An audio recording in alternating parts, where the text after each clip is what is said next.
Hello friends, welcome to WinMin e-learning. இன்னைக்கு நம்ம 10th social scienceல lesson 11 Globalization and Trade இதோட part 2 line by line questions video பார்க்கலாம். Question number 24. Which of the following is incorrect about reforms made to adopt globalization? The correct answer is option B. The statutory liquidity ratio SLR was increased to increase lending by RBI. Globalisation adopt பண்ணுறதுக்காக சில reforms new economic policy in இந்தியாவில் சில reforms ஏற்படுத்தினாங்க. அந்த reforms என்னென்னு பார்க்கலாம். First one, abolition of industrial licensing except for a few industries. ரெண்டாவது, number of industries reserved for public செக்டரில் ஒரு ரிடக்ஷன் இருந்தது. And third one is fixation of realistic exchange rate of rupee to exchange exports of Indian goods. Fourth one is foreign private sector. இது நிறைய introduce பண்ணாங்க by making rupee convertible on trade on current account by reducing import duties also. And foreign exchanges regulations amend பண்ணப்பட்டது. And sixth one, the statutory liquidity ratio அதாவது SLR was reduced to increase lending by RBI. Question number 25. Which among the following is other name for MNC? The correct answer is option D, both A and C, that is transnational corporation or multinational enterprise. Multinational corporation அப்படிங்கிறது ஒரு corporate organization.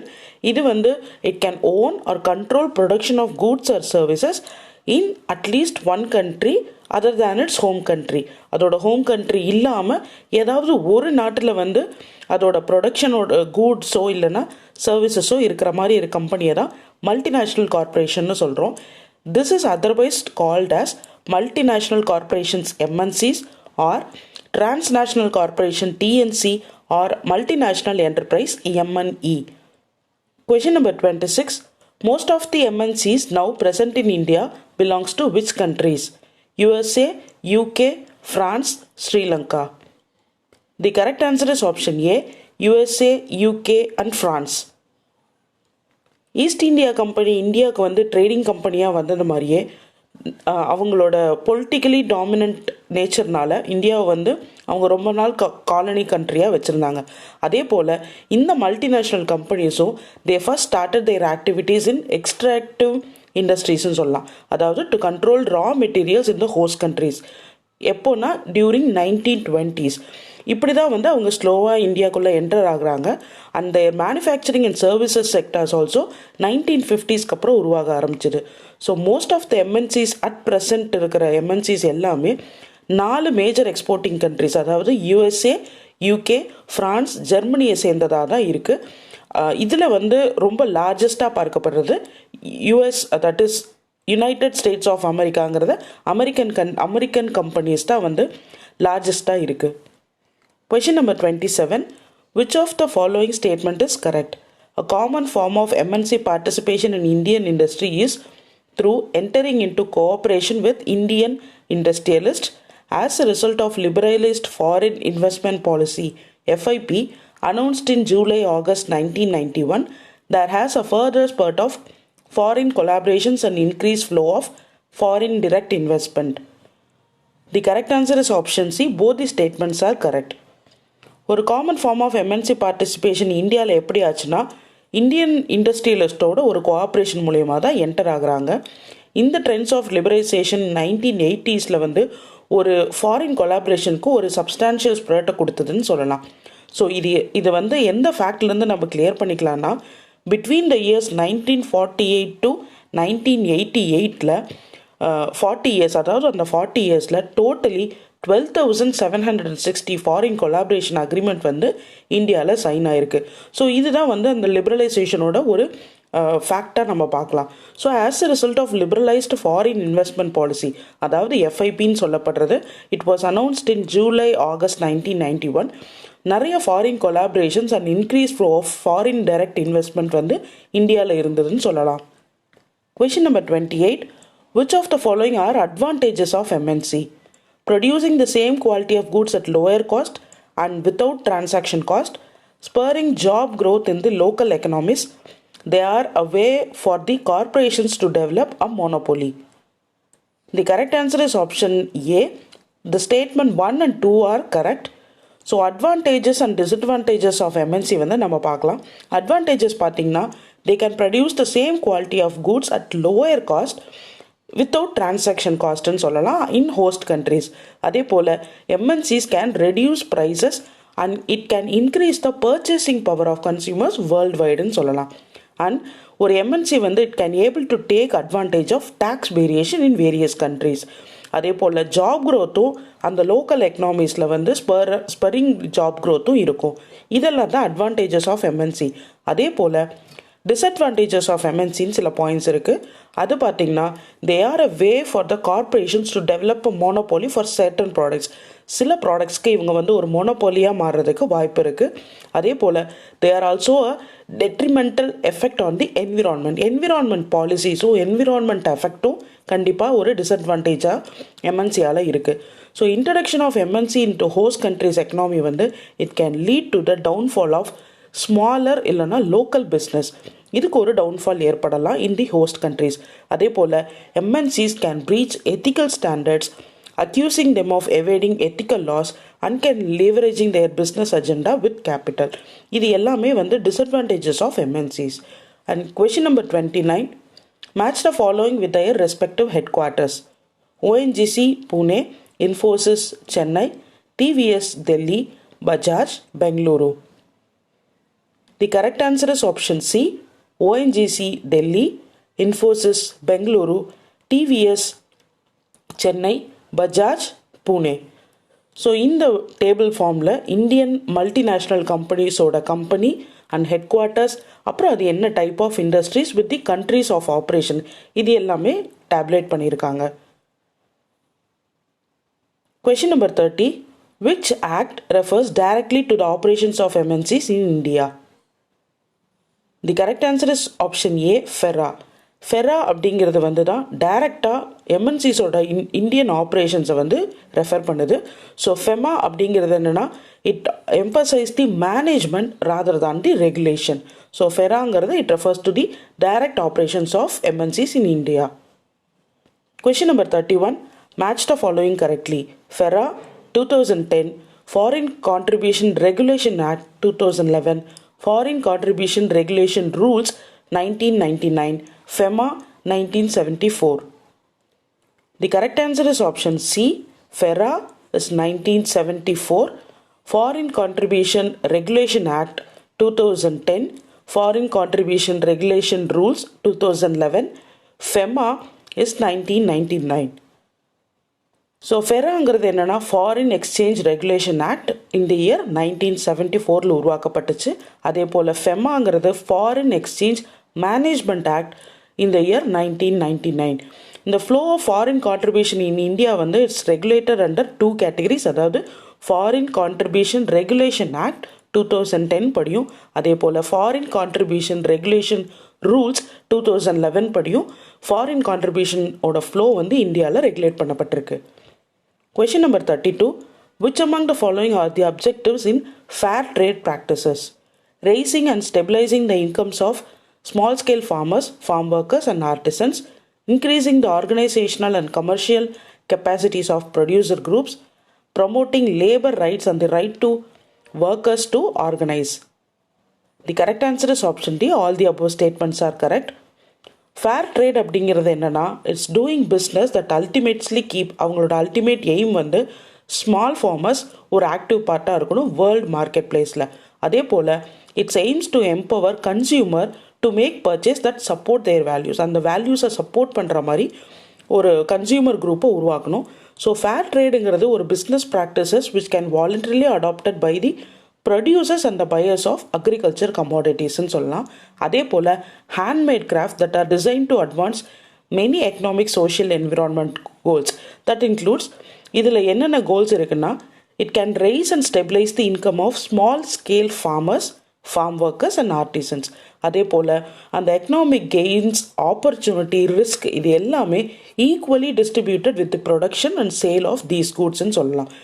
ஒரு கூட்ஸோட ப்ரொடக்ஷனும் சேலும் எப்படி வந்து ஈக்குவலாக distribute பண்ணியிருக்கோ அதே மாதிரி அதோட gain risk and opportunities எல்லாமே equally distributed. Then it can increase the organisational and commercial capacities of producer groups. ஒரு ப்ரொடியூசர் குரூப்ஸோட ஒரு ஆர்கனைசேஷனாவோ இல்லை கமர்ஷியல் கெப்பாசிட்டியோ இன்க்ரீஸ் பண்ணணும். அதே போல் labour, it can promote labour rights and right to workers to organise. And it promotes safe and sustainable farming methods and working conditions also. இதெல்லாம் தான் அதோட எய்மாக வந்து பார்க்குறோம் ஃபேர் ட்ரேட் பாலிசிஸோட. Question number 33. Which among the following are fair trade products? Coffee, cocoa, textile, flowers. The correct answer is option A, 1 and 2, that is coffee and cocoa. Fair trade products வந்து consumable, அதாவது food products என்னென்னு பார்த்தீங்கன்னா coffee, tea, cocoa, honey and banana. அதே போல் non food கமாடிட்டிஸும் சில fair ட்ரேடில் இருக்குது. That include craft, textile and flowers. Question number 34. Which among the following are principles of fair trade policy? Ensuring no child labor and forced labor, transparency and accountability, respect for the environment. The correct answer is option C. All these statements are correct. Principles of fair trade organizations சில list out பண்ணியிருக்காங்க. First one வந்து it creates opportunities for economically disadvantage producers. அதே போல் டிரான்ஸ்பரன்சியும் அக்கௌண்டபிலிட்டியும் இருக்கணும். Fair trading practice வந்து ஒரு payment வந்து fair ப்ரைஸில் இருக்கணும்னு சொல்கிறாங்க. அதே போல் it ensures no child labour and force labour is involved. Then commitment to non discrimination, gender equity and freedom of association, and it provides capacity building and promoting fair building also. And final வந்து it respects the environment policies ஓ இல்லை வேறு என்ன environment related issues it respects. Question number 35. Which of the following statement about GATT is correct? GATT was signed by 23 countries in 1947. India was one of the founder member of GATT. In the 7th round, 117 countries participated. The correct answer is option A. Statement 1 and 2 is correct. இதில் வந்து correct answer option A, statement 1 and 2. So GATT வந்து it was signed by 23 countries in the year 1947. India வந்து it was one of the founder members of GATT ன்னு சொல்லலாம். இதோட 7th ரவுண்டில் வந்து 99 countries participate பண்ணியிருக்கு. அதே போல் இதோட 8th ரவுண்டில், அதாவது 1986 உருகுவேல நடந்த 8th ரவுண்டில் 117 countries were participating in the GATT. Question number 36. Who among the following came up with the Dunkel draft? The correct answer is option A, Arthur Dunkel. The Director General of GATT, Arthur Dunkel வந்து ஒரு draft வந்து he came up with a draft ன்னு சொல்லலாம். That is a final act. It was known as the Dunkel draft and it was signed on April 15, 1994. In the final act வந்து it was ultimately approved and signed in the April 15, 1994ல. GATTோட primary purpose என்னன்னா to increase international trade by reducing various tariff, quotas and subsidies, அதே போல while maintaining meaningful regulations also. This is the aim of the Dunkel draft. Question number 37. Match the respective rounds of GATT with the places it held. First, Annecy. Third, Punta del Este. 8th, Torquay. 2nd, Geneva. The correct answer is option B. First, Geneva. Third, Torquay. 8th, Punta del Este. 2nd, Annecy. So இதில் வந்து GATT நடந்த rounds வந்து அந்த பிளேசஸோடு describe பண்ணியிருக்காங்க, places with the year. So first வந்து Geneva சுவிட்சர்லாண்டில் 1947 நடக்குது. Second round வந்து அனெசி ஃப்ரான்ஸில் 1949லேயும், தேர்ட் டார்கே யூகேல 1950 to 51. Fourth, fifth and sixth வந்து அகெயின் ஜெனீவா அண்ட் சுவிட்சர்லாண்டில் 56, 60 to 61, 64 to 67 நடந்திருக்கு. Seventh round was in Tokyo, Japan in the year 1973 to 79. Eighth and final round வந்து Punta del Este, உருகுவேல 1986 to 1994. This is known as Uruguay round. Question number 38. From which year WTO agreement came into force? The correct answer is option C, 1995. The signing of final act of Uruguay round வந்து it was member by nations in of GATT வந்து it was in April 1994. இது வந்து ஒரு WTO set பண்ணுறதுக்கு ஒரு புது pathway கொடுத்ததுன்னு சொல்லலாம். So an agreement to this effect was signed by 104 members. In the WTO agreement வந்து it came into force from January 1, 1995. The present membership of WTO is 164 countries. Question number 39. What is the full form of GATT? The correct answer is option B, General Agreement of Trade and Tariffs. GATT is General Agreement of Trade and Tariffs. WTO is the World Trade Organization. And G7 is group of 7 countries mentioned பண்ணுது. Question number 40. The headquarters of WTO is situated in. The correct answer is option C, Geneva. World Trade Organization WTO வந்து இதோட headquarters Geneva, Switzerlandல இருக்கு. இதோட purpose வந்து regulation and international trade. இது ரெண்டுமே regulation of international trade ன்னு சொல்லலாம். WTOல இருக்க members வந்து ஒரு director general, 4 deputy director general and other 600 official staff from around 80 member countries. Question number 41. How many types of subsidies are mentioned by WTO? The correct answer is option B, 5. WTO வந்து 5 types of subsidies வந்து mention பண்ணியிருக்காங்க. ஒன்று cash subsidies, அதாவது grants இது மாதிரி எல்லாம். Next வந்து tax concession such as exemptions, credits or deferrals. Third one வந்து அசம்ஷன் ஆஃப் ரிஸ்க், அதாவது loan guarantees. And fourth one government procurement policy that can pay more than the free market price. And the fifth one is stock purchases that keep a company stock price higher than the market levels. இதுதான் வந்து 5 types of subsidies which is mentioned by WTO. Question number 42. Which among the following countries is not a member of G7? The correct answer is option D, China. So G7 group of 7 countries வந்து Canada, France, Germany, Italy, Japan, United Kingdom and United States இருக்கு. Question number 43. Which among the following are the objectives of WTO? To resolve trade disputes, introduction of sustainable development, the development and environment can go together, to set and enforce rules for international trade. The correct answer is option D, all the above. Objectives of WTO பார்த்தீங்கன்னா to set and enforce rules of international trade, and it provides a forum for negotiating and monitoring further trade liberalization. அதே போல் trade disputes resolve பண்ணுறதுக்கும் WTO use ஆகுது. And to introduce the sustainable development and environment can go together, to ensure the developing countries to secure a better share of growth in the world trade, and to increase the transparency of decision making process. And introduction of sustainable development, அதாவது அந்த development to environment to go டுகெதரில் இருக்க மாதிரி ஒரு sustainable development ensure பண்ணுது, to ensure full employment and broad increase in the effective demand. Question number 44. How many areas are covered by TRIPS agreement of intellectual properties rights? The correct answer is option B, 7. Intellectual property right ங்கிறது it can defined as information with a commercial value ன்னு சொல்லலாம். So under TRIPS வந்து patent shall be available for any invention. It can be a product or a process in all fields of industrial technologies ன்னு சொல்லலாம். So TRIPS agreement வந்து it covers 7 area of intellectual property rights, அதாவது copyrights, trade market, trade secrets, industrial design, geographical appellations, integrated circuits and patents. Question number 45. What are the positive impacts created by globalization? Globalization increasing the GDP of a country, environmental standards and regulations have been relaxed, standard of living has increased. The correct answer is option B, statement 1 and 3 is correct.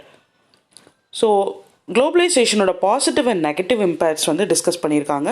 Positive இம்பேக்ட்ஸில் என்னென்ன இருக்குன்னு பார்த்தீங்கன்னா, ஒரு better economy வந்து it can introduce and rapid development of capital market இருக்குது. Standard of living வந்து increase ஆகிருக்கு. அதே போல் குளோபலைசேஷன் வந்து it increase better trade. So நிறைய பீப்புள்ஸ் வந்து எம்ப்ளாய் பண்ண முடியும். நியூ டெக்னாலஜிஸும் நியூ சயின்டிஃபிக் ரிசர்ச் பேட்டர்ன்ஸும் இன்ட்ரடியூஸ் பண்ண முடியும். அண்ட் குளோபலைசேஷன் வந்து it increase a GDP of a country. அதே போல் it can increase the free flow of goods and also to increase foreign direct investment. இதோட நெகட்டிவ் இம்பேக்ட்ஸ் என்னென்னு பார்த்தீங்கன்னா, too much of flow of capital amongst countries. அதாவது கண்ட்ரீஸ்குள்ளே நிறைய capital வந்து ரொம்ப ஓவர்ஃப்ளோ ஆகும். It can introduce unfair and immoral distributors of இன்கம்னு சொல்லலாம். இன்னொரு ஃபியர் என்னென்னா, லூசிங் நேஷ்னல் இன்டெகிரிட்டி ஒரு பெரிய ஃபியர். ஏன்னா too much of exchange of trade வந்து இண்டிபெண்ட் டொமஸ்டிக் பாலிசிஸ் வந்து லாஸ் ஆக வாய்ப்பு இருக்குது. அதே போல் ரேப்பிட் க்ரோத் ஆஃப் எக்கனாமி வந்து has required a major infrastructure இல்லைனா ரிசோர்ஸ் எக்ஸ்ட்ராக்ஷன் வந்து தேவைப்படுது. இது வந்து it increase negative ecological and social cost. Rapid increase in exploitation of natural resource வந்து to earn foreign exchange and environmental standards and regulations வந்து relax ஆகிருக்கு. இது எல்லாமே வந்து negative impact of globalisation. So 46th question, what are the challenges of globalization? Globalization has led to environmental degradation. It leads to global imbalance. The fear that globalization creates instability in the developing world. The correct answer is option D, all the above. Challenges of globalization என்னன்னு பார்த்தோம்னா, benefit of globalization வந்து it can extend to all countries, that will not happen automatically. அதே போல் fear that globalization leads to instability in the development world. The industrial world வந்து that increased global competition will lead in a race to the bottom in wages, labor right and employment practice. இதனால ஒரு குளோபலாக ஒரு imbalance வந்து உருவாகலாம். அதே போல் globalization as result with embarrassment and globalization வந்து has led to increase in activities, அதாவது child labor, slavery மாதிரி. And people வந்து they have started consuming more junk foodம் இது வந்து ஒரு காசாக இருக்குது. இதுதான் வந்து ஒரு சேலஞ்சாக பார்க்கப்படுது. These all are the challenges of globalisation. அது எல்லாமே degradation of health and spreading of டிசீஸை வந்து என்ஹான்ஸ் பண்ணுது இல்லை இம்ப்ரூவ் பண்ணுதுன்னு சொல்லலாம். ஸோ குளோபலைசேஷன் வந்து நிறைய என்விரான்மெண்டல் டீக்ரடேஷனுக்கு ஒரு சான்ஸாக இருக்க வாய்ப்பு இருக்குது. இது எல்லாம் தான் வந்து குளோபலைசேஷனோட major challenges. So with this will complete the part 2 video of lesson 11. So for more online study materials and online test packages, download the WinMean e-learning app from the Play Store and visit the official website of WinMean. So இதோட details எல்லாமே நம்ம இந்த video கீழே டிஸ்கிரிப்ஷனில் provide பண்ணியிருக்கோம். So kindly make use of it for the preparation. Thank you.